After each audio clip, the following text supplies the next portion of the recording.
मानस के तुम दे दी है छठी मैया। बैठल रोवेली दोनों परानिया के भूना लोरवा पोछे रे।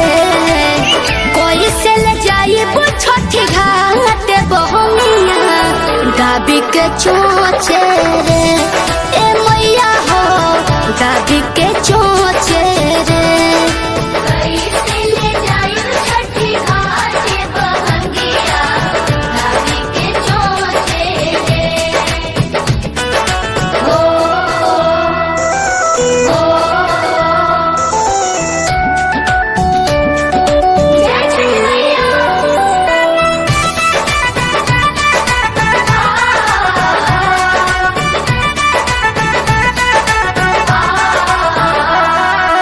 सुगनी से पूछो तारे बार बार सुगनावा कैसे तू करबू बोला छठ के पूजनवा।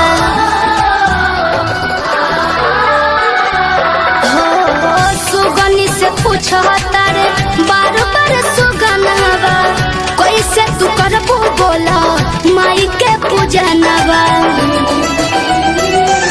शिल्पी रज के सपना सो जौली छठ मैया बिना संकोच रे।